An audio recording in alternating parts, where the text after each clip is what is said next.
हमारी पूरी लाइफ ना पैटर्न्स में चल रही होती है।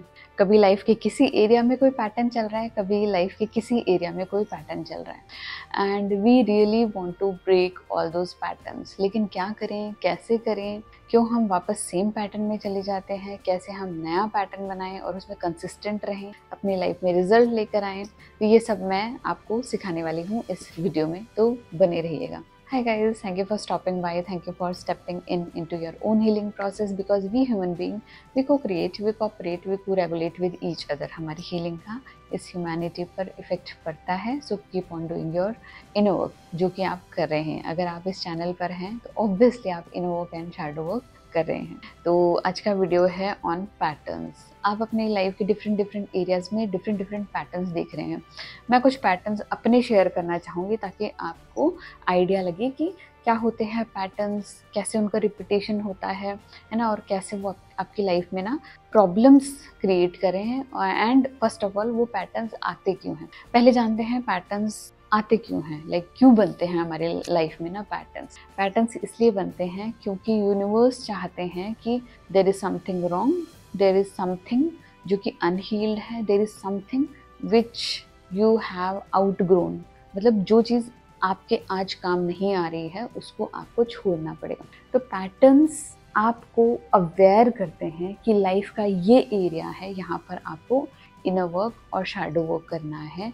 यहाँ पर कुछ ऐसा है जो अनहील्ड है, या फिर कुछ ऐसा है जिसकी आपको ज़रूरत नहीं है, जो आपको आप डिज़ायर्ड जो रिज़ल्ट है वो नहीं दे रहा है, जो आप सपने देख रहे हो या फिर जो आपकी लाइफ होने वाली है उसमें ये चीज़ें बेनिफिशियल नहीं हैं. तो पैटर्न्स सिर्फ और सिर्फ इसलिए आते हैं ताकि वो आपकी अवेयरनेस में आए. ठीक है, कोई चीज़ एक बार हो जाती है हम इग्नोर कर देते हैं, कोई चीज़ दूसरी बार आती है हम इग्नोर कर देते हैं, कोई चीज़ तीसरी बार चौथी बार आती है ना, दिमाग में ना वो चीज़ खटकने लग जाती है कि यार ये तो बार बार हो रहा है. यही तो अवेयरनेस है, यही तो डिवाइन चाहते हैं आप कि आप यहाँ पर एक्नॉलेज करें कि यहाँ पर एक पैटर्न है, कुछ अनहील्ड है जहाँ पर आपको काम करना है. ये तो हो गया पैटर्न कि पैटर्न्स आते क्यों हैं. पैटर्न्स क्या होते हैं, सेम टाइप की चीज़ रिपीट होना. डिफरेंट एरियाज में डिफरेंट टाइप के पैटर्न्स बनते हैं. फॉर एग्जांपल मेरी लाइफ में मैंने ये देखा था इन माय फाइनेंसेस. मैंने ये देखा था कि देयर वर सर्टेन मेल्स जो मुझसे पैसे मांगते थे या पैसे रिसीव करना चाहते थे, या फिर सिर्फ मेल्स आते थे जिनको मुझे हेल्प करनी थी. तो कुछ 2-3 बार ऐसा हुआ कि जब लोगों ने, मेल्स ने स्पेशली सीख किया फॉर दी फिनेंशियल हेल्प. कुछ टाइम बाद मुझे आइडिया लग गया कि दिस इज़ अ पैटर्न जहाँ पर मेल एक फीमेल से फिनेंशियल हेल्प चाह रहे हैं. There is something wrong with this, क्योंकि मुझे कोई भी हिंट नहीं मिला जहाँ पर किसी फीमेल ने मुझसे पैसे मांगे हो, फिनेंशियल हेल्प मांगे. सिर्फ मेल ही क्यों, और उनको देने के बाद भी I am not feeling that good, because sometimes I am not able to trust them कि वो मुझे वापस दे देंगे. ये तो मैंने अपने फिनेंसेस में देखा.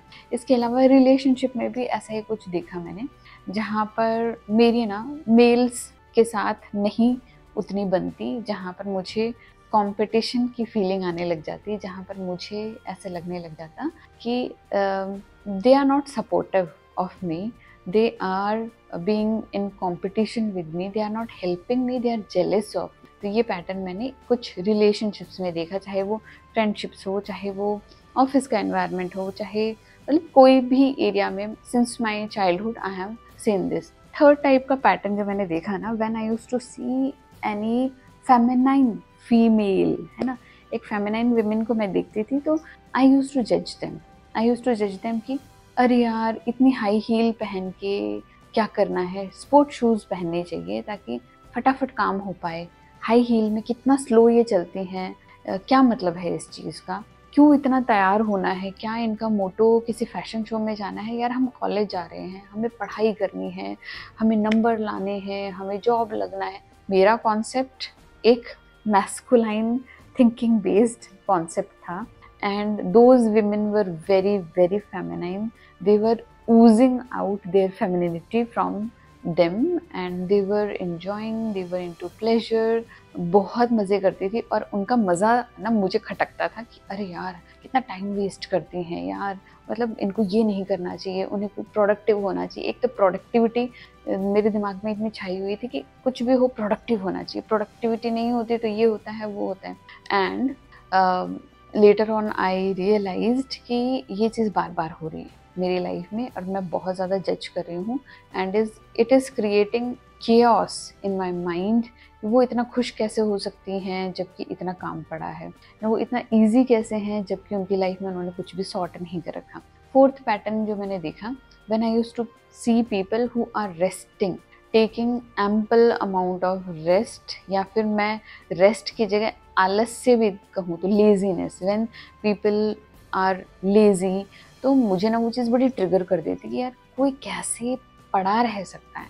लाइक आपके सामने काम दिख रहा है, आपको आपके सामने एनवायरनमेंट दिख रहा है जो कि बहुत ही उथल पुथल कियोटिक पड़ा है, आप रेस्ट कैसे कर सकते हो?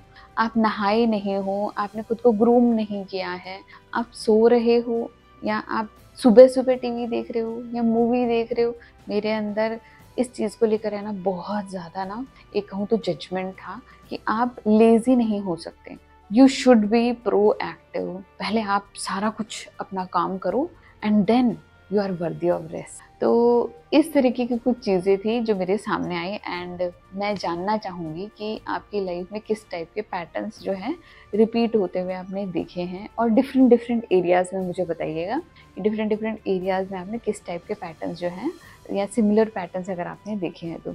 Life is running on the basis of these patterns, और इन पैटर्न्स को ही डिकोड करने हम यहाँ आए हैं एंड उससे लेसन्स लर्न करने आए हैं एंड खुद को ग्रो करने आए हैं। ठीक है, इस वर्ल्ड में हमारे एग्जिस्टेंस का एजेंडा ही हमारे कॉन्शियसनेस के लेवल को बढ़ाना है। We are not here to just survive, हम यहाँ पर सर्वाइव करने के लिए नहीं हैं। We are here to break all those patterns and thrive this life and learn our lessons and खुद को असेंड करने के लिए आए हैं। यहाँ पर जितने भी लोग हैं, everyone is having different type of issues और पैटर्न्स और मतलब something in their life and वो लर्न कर रहे हैं। मैं लर्न कर रही हूँ, आप लर्न कर रहे हो, सब कुछ लर्न कर रहे हैं, सब कोई लर्न कर रहे हैं, सब लोग थोड़ा थोड़ा कुछ लर्न कर रहे हैं। जब हम लर्न करते हैं, जब हम अपने लेसन्स को लर्न करते हैं, चीज़ों को समझते हैं, ऐसा हुआ था वैसा हुआ, तो कोई चीज़ हमारी अवेयरनेस में आती है, तो व्हाट इज़ हैपनिंग,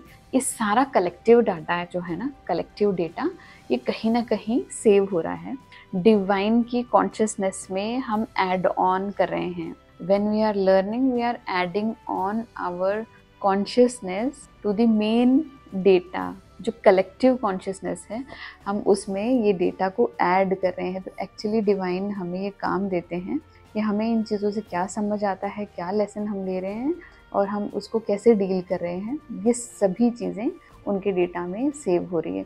अच्छा, इसी चीज़ को लेकर एक चीज़ बड़ी गहन जो है ना, बहुत डीप जो मैं सोचती हूँ, दैट इज़, आपने देखा है कुछ लोग बहुत अंतर्यामी होते हैं जो सबकॉन्शियस में टैप इन कर सकते हैं। आप कहो तो कोई पंडित का पुजारी भी हो सकता है, या कुछ लोग जिनको सबकॉन्शियस में टैप करना आता है एंड वो आपको बता देते हैं वो चीज़ कहाँ रखी है, वो ऐसा क्यों हुआ था, किसकी वजह से आपको इश्यूज़ आ रहे हैं एंड कोई चीज़ कहाँ पर है, कोई पर्सन कहाँ पर है, एंड वो सब जानते हैं क्योंकि वो उस मेंटल जो स्टेट है ना, ये सबकॉन्शियस कलेक्टिव सबकॉन्शियसनेस की जो स्टेट है उसमें टैप इन कर लेते हैं, है ना। चाहे ज़रिया कोई भी हो, चाहे वो अध्यात्म हो, भक्ति हो, चाहे नॉलेज हो, रास्ता कोई भी हो, अगर आप उस कॉन्शियसनेस में टैप इन कर लेते हैं तो आपको डाउनलोड्स मिलते हैं, आपको आपके सारे आंसर्स मिलते हैं। तो मैं ये बिलीव करती हूँ वो जो कलेक्टिव डेटा हमने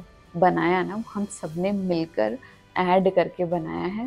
that's why we are learning our lessons, that's why we are having so many issues in our life, क्योंकि हमें उन सभी चीज़ों को सॉल्व करना है और जो आंसर आता है ना, उसकी की ना हमें डिवाइन को देनी है, ताकि जो है कलेक्टिव डेटा बन सके एंड फर्दर जो कॉन्शियसनेस है वो बढ़ पाए। क्योंकि अगर हम देखें तो यूनिवर्स इज़ एक्सपेंडिंग, क्योंकि data is expanding, awareness is expanding, है ना। तो चलिए इस टॉपिक को कभी और कवर करेंगे। Let's get back to the patterns. अब देखिए, पैटर्न्स को ब्रेक करने के लिए ना कुछ स्टेप्स से हमें गो थ्रू होना पड़ता है। ये होती है स्टेजेस ऑफ लर्निंग। अगर आपने मेरे पुराने वीडियोस देखे हैं तो मैंने उसमें कुछ स्टेजेस बताई है। 4 टाइप के स्टेजेस होती है किसी भी चीज़ को लर्न करने की, अंडरस्टैंड करने की और वहाँ पर स्किलफुल बनने की। तो पैटर्न्स को ब्रेक करना भी तो एक स्किल है। इस स्किल को लर्न करने के लिए ना 4 स्टेप से गुजरना होता है। पहला होता है अनकॉन्शियस इनकॉम्पिटेंस। ठीक है, इस स्टेज में ना हमें यही नहीं पता होता कि हमें क्या नहीं पता है, हमारी प्रॉब्लम क्या है और सोल्यूशन क्या है। हम लाइफ में पैटर्न से गो थ्रू हो रहे होते हैं लेकिन हमें नहीं पता होता कि हम पैटर्न से गो थ्रू हो रहे हैं। कोई चीज़ रिपीटेडली हमारे सामने आ रही है, हमारी अवेयरनेस में ही नहीं है कि ये पैटर्न्स में हम रिपीट करते जा रहे हैं। तो जब हमें प्रॉब्लम का ही नहीं पता है तो सोल्यूशन का तो पता होना मतलब वाजिब ही नहीं है। ठीक है, तो पहली स्टेट होती है कंप्लीट अनअवेयरनेस। ये वो लोग होते हैं जिनको पता ही नहीं उनकी लाइफ में क्या होता है। They are unaware people, they are the people who play victim all the time, क्योंकि उन्हें पता ही नहीं है कि उन्हें क्या पता नहीं। ठीक है, इन लोगों को हम साइड करते हैं क्योंकि जो इस चैनल पर वीडियोस देख रहे हैं either they are on the second step or above. ठीक है, जो मुझे मेजर जो फीलिंग आती है that people are above level 3 और ऑन द लेवल 3 और अबव। ठीक है, मैं बहुत कम मान सकती हूँ कि मेरे चैनल पर अनकॉन्शियस लोग होते हैं। मैं ये मानती हूँ जो वीडियोस देख रहे हैं उनके अंदर अगर पेशेंस है, उनके अंदर समझ है तो they are either on level 2 or above level 2। Majorly people are on the level 3 and above. ये मैंने महसूस किया है अभी तक, क्योंकि मेरे पास इसी टाइप के क्लाइंट्स आते हैं, इसी टाइप के क्वेश्चंस आते हैं, तो मैं ये समझ सकती हूँ कि वो किस लेवल पर है। लेवल 2 में क्या होता है, हम कॉन्शियस हैं कि हमारी प्रॉब्लम क्या है बट वी आर इनकॉम्पिटेंट, कि हम उसको हैंडल कैसे करें। सेकेंड स्टेज में क्या आता है कि आप जानते हैं कि आपकी लाइफ में पैटर्न रिपीट हो रहा है बट आप ये नहीं जानते कि आपको इसको ब्रेक कैसे करना है। ठीक है, तो ये कॉन्शियसनेस का लेवल कहलाता है कॉन्शियस बट इनकॉम्पिटेंट। ठीक है, तो इस स्टेज में हमें पैटर्न्स रिपीट होते हुए दिख रहे हैं, हमें प्रॉब्लम्स दिख रही है, हम ट्रिगर हो रहे हैं, हम फाइट एंड फ्लाइट में जा रहे हैं, हम सर्वाइवल मोड में हैं, लेकिन हम उस चीज़ को अभी हील नहीं कर पा रहे, उस चीज़ को ब्रेक नहीं कर पा रहे। क्यों? क्योंकि हमारे पास either we don't have resources और वी डोंट हैव स्किल्स जिसकी मदद से हम इस पैटर्न को ब्रेक कर पाएँ। तो बहुत सारे ऐसे लोग होंगे जिनको अपनी लाइफ में पैटर्न्स दिख रहे हैं, प्रॉब्लम्स दिख रही हैं, लेकिन उन्हें सल्यूशन नहीं पता है। तो ये जानना ही पहला स्टेप है। अगर आप किसी चीज़ को हील करना चाहते हैं, किसी पैटर्न को ब्रेक करना चाहते हैं, तो ये जानना ही पहला स्टेप है कि आपकी लाइफ में क्या प्रॉब्लम है, क्या प्रॉब्लम है। यही एक बहुत बड़ी चीज़ है अगर हम आगे बढ़ना चाहते हैं लाइफ में। तो सेकंड स्टेज होती है ना जहाँ पर हम बहुत ज़्यादा ट्रिगर होते हैं, फाइट एंड फ्लाइट में जाते हैं, अपना कोपिंग मैकेनिज्म यूज़ करते हैं, वी आर रेस्टलेस, वी जज others, we are jealous of others, हर चीज़ को इंटरनलाइज करते हैं एंड हाँ बहुत परेशान होते हैं। जो सेकंड स्टेज होती है ना ये स्ट्रगल की स्टेज होती है ना, क्योंकि हमें पता है प्रॉब्लम क्या है। सबसे बड़ी प्रॉब्लम ही यही है कि हमें प्रॉब्लम का पता है लेकिन हमें सल्यूशन का पता नहीं है। तो ऐसे लोगों को मैं ये कहूँगी कि ज़्यादा से ज़्यादा लोगों को ऑब्जर्व कीजिए, ज़्यादा से ज़्यादा लोगों की लाइफ को अपनी लाइफ से कंपेयर कीजिए। हाँ मैं सही कह रही हूँ, कंपेयर कीजिए। इससे आपको ये पता लगेगा कि आपके ही लेवल के जो लोग हैं आपसे आगे कैसे बढ़ पा रहे हैं और आप पीछे क्यों हैं, बिकॉज दे हैव समथिंग जो आपके पास नहीं है। So go out, have the experience and observe your life. Second जो स्टेज के लोगों को मैं जो सबसे बड़ा टिप देना चाहूँगी, observe as much as you can, get informed as much as you can. अपनी लाइफ में जो प्रॉब्लम्स चल रही है उसके लिए ना इंफॉर्मेशन जितनी भी हो सकती है ना, try to grab information. If you are going through numbness, try to understand what is numbness, उसकी इंफॉर्मेशन लीजिए। If you are going through some financial struggles, try to grab information कि ऐसा क्यों हो रहा है आपके साथ और इससे आपकी लाइफ में क्या क्या प्रॉब्लम और क्या क्या चैलेंजेस आ सकते हैं। दूसरों की लाइफ को देखिए, अपने ही जैसे बहुत सारे लोगों को ऑब्जर्व कीजिए कि उनकी लाइफ में क्या चल रहा है, उनकी लाइफ में अच्छा चल रहा है तो क्यों चल रहा है, एंड क्या कर रहे हैं वो जो आप नहीं कर रहे हो, है ना। तो observe as much as you can. अब आता है third stage, that is conscious and competent.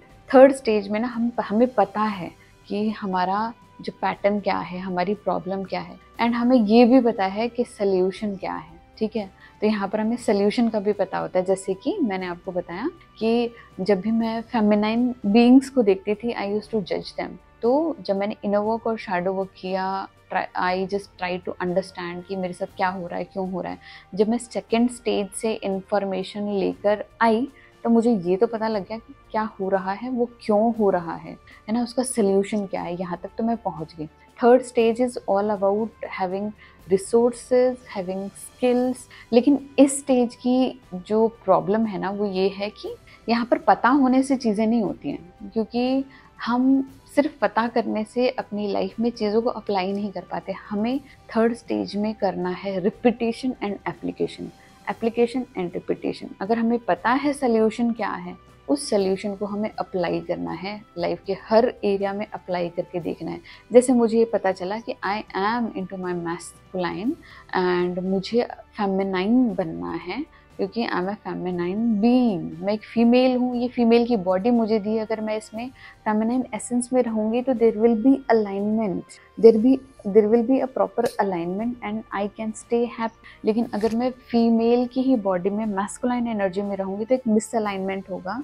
मैं अपने साथ जो है ना कोप नहीं कर पाऊँगी, मेरी बॉडी मेरे साथ कोप नहीं कर पाएगी, क्योंकि मेरी बॉडी नहीं बनी है एक मैस्कुलाइन एनर्जी के लिए। मेरी बॉडी फेमिनाइन है, तो मैं फेमिनाइन एसेंस के लिए बनी हूँ, तो देयर शुड बी अलाइनमेंट। तो जब मुझे ये पता लगा कि मुझे मैस्कुलाइन एनर्जी को थोड़ा सा कम करना है, फेमिनाइन एनर्जी को थोड़ा सा बढ़ाना है, ताकि एक प्रॉपर पोलैरिटी क्रिएट हो, एक प्रॉपर हार्मनी क्रिएट हो, कि मुझे फेमिनाइन ज़्यादा होना है, मैस्कुलाइन में तभी यूज़ करूँ जब मुझे उसकी ज़रूरत है। अब मुझे पता तो चल गया कि सल्यूशन क्या है, कि मुझे फेमिनाइन होना है। अब सल्यूशन पता होने से तो सब कुछ नहीं होगा। It is all about application, it is all about repetition, it's all about embodiment. जो आपको सल्यूशन पता लगा है उसको आपको एम्बॉडी करना है। एम्बॉडी करना मतलब उसको अपनी लाइफ का एक पार्ट बनाना है, उसको अपना एक पार्ट बनाना है, उस चीज़ को इतना प्रैक्टिस करना है कि इट शुड सीम लाइक कि यही आप हो, ठीक है। तो मुझे जैसे ही पता लगा कि मुझे फेमिनाइन एसेंस में आना है, उस चीज़ को मैंने अपनी लाइफ के हर एरिया में अप्लाई करना शुरू किया। ईदर ऑन फाइनेंसेस, रिलेशनशिप्स, लोगों से मिलना, मतलब हर चीज़ में। लाइक फिज़िकल अपीयरेंस में मैंने थोड़ा सा फेमिनाइन होना जो है चूज़ किया, कि अपीयरेंस को मैंने थोड़ा फेमिनाइन बनाया। कम्युनिकेशन में मैंने फेमिनाइन एनर्जी को एम्ब्रेस किया बाय स्पीकिंग स्लोली एंड चीज़ों को बहुत सोच समझ के जो है धीरे धीरे बोलना, है ना। अपनी चाल, अपनी ढाल, मतलब जो भी एक्शंस में ले रही हूँ सब में फेमिनाइन एनर्जी को मैंने ऐड किया। रिलेशनशिप में मैंने थोड़ा सरेंडर किया, आई स्टार्टेड ट्रस्टिंग, है ना, थोड़ा सा जो है ना रिसीव करना शुरू किया। Else I was a giver, I use to feel like कि मुझे देना है, मुझे करना है। It was all action based, लेकिन मैंने थोड़ा सरेंडर करना शुरू किया। तो इससे क्या हुआ ना, जब मैंने अपने फेमिनाइन एसेंस को अपने लाइफ के डिफरेंट एरियाज में एम्ब्रेस करना शुरू किया, तो जो मैंने अभी पैटर्न्स बताए ना आपको कि मेल्स मुझसे पैसे मांगते थे, वो चीज़ बहुत कम हो गई। I use to get triggered when I use to see people who are very lazy, कुछ नहीं कर रहे हैं। तो वहाँ पर मुझे ये समझ आया कि कभी कभी कुछ नहीं करना भी बहुत अच्छा है आपके नर्वस सिस्टम के लिए, क्योंकि मैं हमेशा फाइट एंड फ्लाइट में नहीं रह सकती। I should rest and digest, I should give my self a space of support and safety, जो कि मैं रेस्ट करके कर सकती हूँ। हमेशा मुझे डू गो गो करना ज़रूरी नहीं है। I am a female, I should be rather do. तो मैंने वो बीइंगनेस को एम्ब्रेस किया। तो मैंने वो जो लेजीनेस का जो मेरे अंदर कीड़ा था कि लेजी नहीं हो सकते, प्रोएक्टिव होना चाहिए, वो चीज़ भी थोड़ा सा लोअर डाउन हुई। तो जब मैंने अपनी फेमिनाइन एनर्जी को एम्ब्रेस किया, मेरी लाइफ के डिफरेंट एरियाज़ में ना उसका इम्पैक्ट पड़ना शुरू हो गया। इम्पैक्ट इसलिए पड़ना शुरू हो गया क्योंकि मैंने फेमिनाइन एनर्जी को अपने लाइफ के डिफरेंट एरिया में अप्लाई किया है, एम्बॉडी किया है। अब आपको इसके लिए किसी की हेल्प लेनी पड़ जाए तो प्लीज़ एक बार भी मत सोचिएगा, बिकॉज जो आप यहाँ अप्लाई करते हैं उसको आपसे कोई छीन नहीं सकता। यहाँ पर अप्लाई किया हुआ सब कुछ आपकी लाइफ में अप्लाई हो रहा होगा अनकॉन्शियसली, क्योंकि जो आप यहाँ फीड कर रहे हो वो ऑलरेडी आपकी लाइफ में ना कहीं काम आ रहा है। तो हायर हेल्प, है ना, hire coaches, read books, buy some good books, courses buy कीजिए, ई बुक्स बाय कीजिए, इंटरनेट पे फ्री वीडियोस हैं, दुनिया जहान की वीडियोस हैं। गेट इन्फॉर्म्ड एंड जितना हो सकता है ना चीज़ों को अप्लाई कीजिए, क्योंकि थर्ड जो स्टेप है, थर्ड जो स्टेज है, इट्स ऑल अबाउट रिपीटेशन। यहाँ पे बोरियत बहुत जल्दी आने लग जाती है। जब आप एक काम बहुत बार करते हो ना, बोरियत आने लग जाती है। तो अगर आपको अपनी लाइफ का कोई भी पैटर्न ब्रेक करना है, लगे रहिए उसके पीछे एंड डिफरेंट डिफरेंट चीज़ें ट्राई कीजिए। Don't give up, be consistent. Third stage की सिर्फ एक प्रॉब्लम है, दैट इज़ बोरियत, बोर हो जाना, ठीक है। इसके अलावा इस स्टेज में कोई प्रॉब्लम नहीं। It is all about repetition, application, repetition, application, bar bar bar bar repeat कीजिए। अब जब थर्ड स्टेज में आप माहिर हो जाते हैं, है ना, महारत हासिल कर लेते हैं कि भाई मैंने तो फेमिनाइन एनर्जी को लाइफ के हर एरिया में अप्लाई कर लिया। इसके बाद आती है फोर्थ स्टेज, जब आप रिपीटेशन, एप्लीकेशन इतना कर चुके हो कि वो आपका एक सेकेंड नेचर बन चुका है, तो आप आ गए हो फोर्थ स्टेज में। Fourth stage is unconscious but incompetent. आप अनकॉन्शियसली भी इतना कॉम्पिटेंट हो उस चीज़ को परफॉर्म करने में कि आपको सेकेंड थॉट भी नहीं देना पड़ रहा है। फॉर एग्जाम्पल, मुझे फेमिनाइन होने के लिए सोचना भी नहीं पड़ रहा है कि इस एरिया में मुझे फेमिनाइन होना है, क्योंकि मैं इतना एम्बॉडी हो गई हूँ कि मेरा अनकॉन्शियस, मेरा सबकॉन्शियस उस चीज़ को इतना इनग्रेन कर चुका है कि उसे ना सोचना भी नहीं पड़ रहा कि मैं क्या कर रही हूँ, क्योंकि मेरा सेकेंड नेचर है कि मैं फेमिनाइन ही रहूँगी, है ना।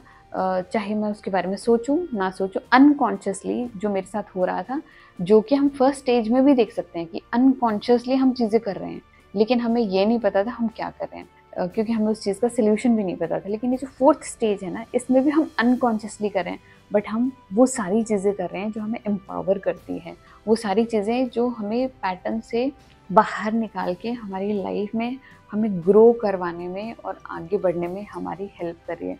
तो यहाँ पर भी है अनकॉन्शियसनेस तो, लेकिन वो बहुत ही ज़्यादा up levelled type of unconsciousness है, जहाँ पर हमें सल्यूशन को सोचना भी नहीं पड़ रहा और हम हर जगह उस सल्यूशन को अप्लाई कर रहे हैं।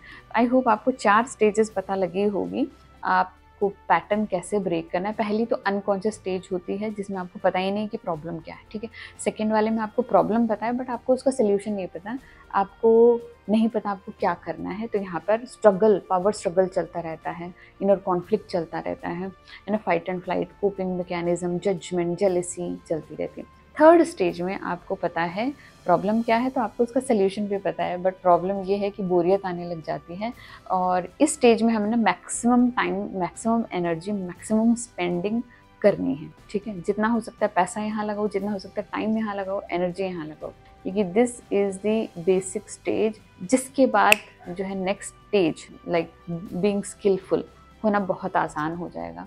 तो इस स्टेज में जितना हो सकता है इन्वेस्ट करें, टाइम स्पेंड करें, एम्बॉडी करें। इसकी सिर्फ एक ही प्रॉब्लम है, बोरियत होना, इनकन्सिस्टेंसी होना। इसके लिए आप किसी को हायर कर सकते हैं जो कि आपके लिए ना अकाउंटेबल हो, अकाउंटेबिलिटी ले आपके हर एक्शन की, एंड जो आपके साथ हाथ पकड़ के साथ साथ में चले। तो यहाँ पर कोचेज़ जो हैं बहुत अच्छा हेल्प करते हैं।